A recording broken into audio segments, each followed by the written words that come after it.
Alright, here's the deal. I just fed everybody, and Mr. Paku ate something, and he got some hair algae stuck in his gills. He was flapping all around, flashing, scraping the side of his body on everything, trying to get it off, and he still didn't get it off. I feel bad for the big dummy, so it's not really a big deal. I don't really have to do this, but I'm gonna catch him and pull that hair algae out.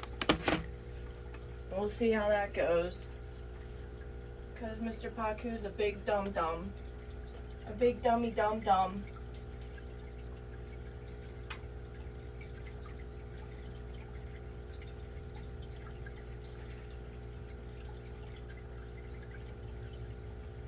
Flip around.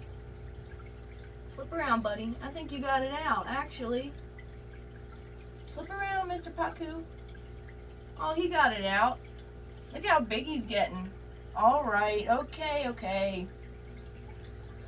Yeah, he had a long piece of hair algae stuck in his gill. And he was like, boom, boom. That's why the tank's all cloudy. He was like thrashing around like a madman. I also just fed like a bunch of krill and monster pellets. But he's an absolute freak, man. I told myself I'd flip my shirt right side out before I recorded any videos today. I hope you guys didn't see the tag. My shirt's inside out.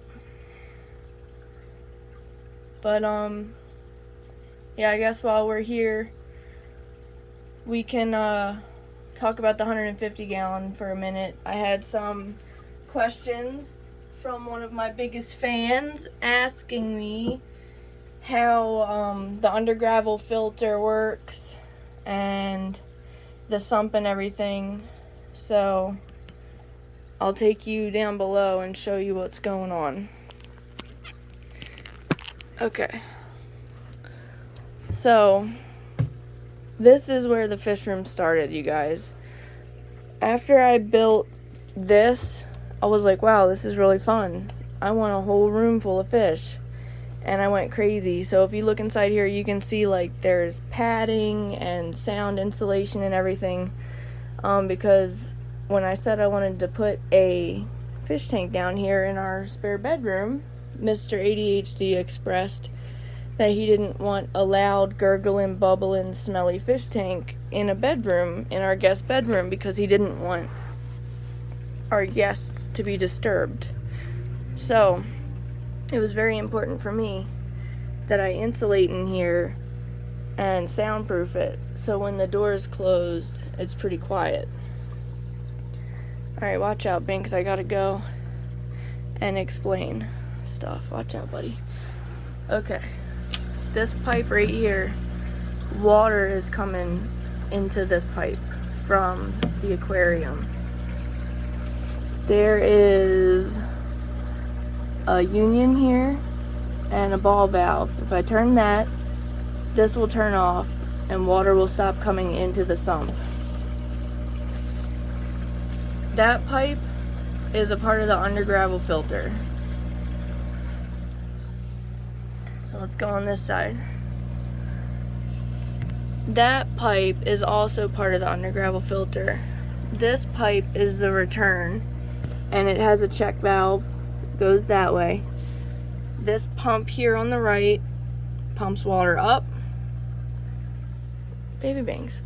Pumps water up and it comes out a pipe up there. This is a check valve for the Undergravel filter going that way. This pump pumps water up and it goes through that other pipe and that other pipe. See, they're connected. There's like a pipe right here in front, can't really see. And they both come up. I'll show you. Both of those lines come up and they go to here. The other side looks exactly the same, but this pipe goes to the background. Now this is a 3D background I made out of spray foam and egg crate, and I spray foamed and egg crated the plumbing into the background, so there's actually 3 down pipes. There's one here, there's one in the center, and there's one on the right side. And with any luck, you will not be able to see them from the front because I made it that way. So there's a pipe that goes down right here. There's a pipe that goes down right here. And there's a pipe that goes down there. And it goes to another series of pipes all under here. There is a video on my channel where you can see footage of what it looks like under here, but it's 1/2-inch PVC that I made a circuit. I made like a grid, and it's connected to all 3 of those, and there's little holes drilled. What I did after that was, hold on, I think I can actually look up underneath.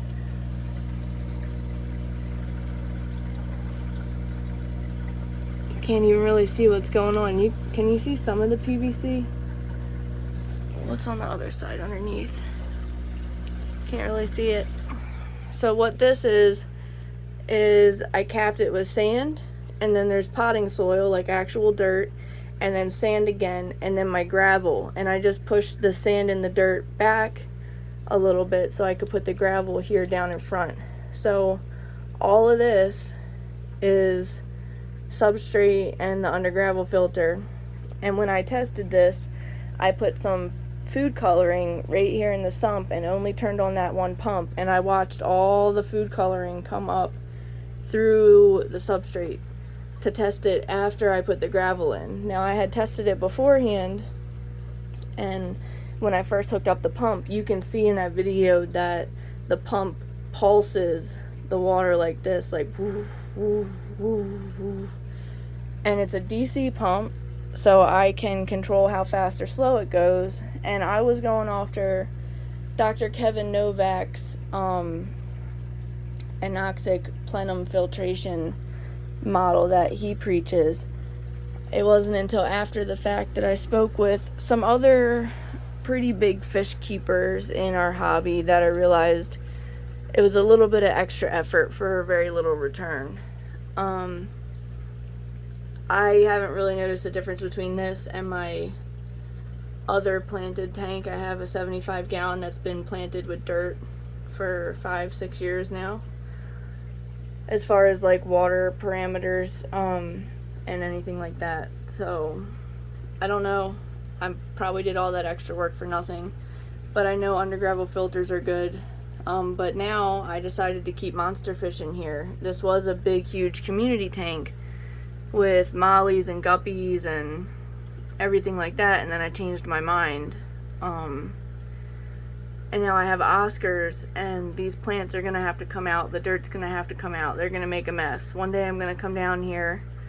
The day that I come down here and the water's all muddy is the day that I'll catch all the fish out and shop back out all the dirt and just put sand down. I am gonna have to just put sand down just on top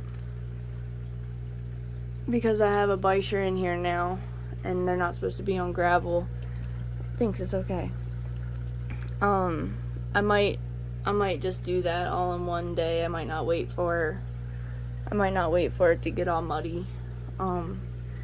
But that's how it works. And I have check valve there and a check valve here, and then I just have a ball valve over there because I didn't want the line that's dripping water down in to have to go through a lot of pressure. So, and Binks is very interested. He says, "Mom, what are you doing with my fish?" He says, "Mom, what are you doing? What are you doing with my fish, Mom?" That's it. This is a sump. It's a little sump. I think it's a 38 gallon or something. I wrote it all on here. A 48 gallon. I don't know. But I have a bigger one over there that I'm building out of acrylic. I messed up on it, and I have a big hole in the acrylic because it didn't line up very well. So, there's the bisher eating. I've seen him pick up, of course, this one rock is right in the way. I've seen him pick up pebbles and then spit them out before, but I don't like that. It's not safe for him, so. He goes up to like the food and then opens his mouth and it goes in his mouth. And then he munches it, and if it's a rock, he spits it out. But apparently, What is the Oscar doing? Chewing up food and spitting it out? But apparently they can swallow the rocks because they're not too smart and they don't have good eyesight. So he's looking for more food. I don't even see like kibbles right there. There's Geralt. He got some krill. I don't know what he's sniffing for because it's nothing but rocks right there. Oh, there's a little piece of krill. And he got a rock. And he spit it out. And he got the krill. So, I don't know. Here's Alma. She's missing an eye because of the starry nights. Not this eye, the other eye. Here's Magmar. He's missing his right eye also. I have 2 Mr. Plecos in here. But this video is getting kind of long. If you have questions about the sump, go ahead and leave a comment and I'll try and explain it. But the best I can do is just show you what I have now. All the wires and stuff are in here. This is supposed to be closed. But that's it, you guys. I'll see you next time.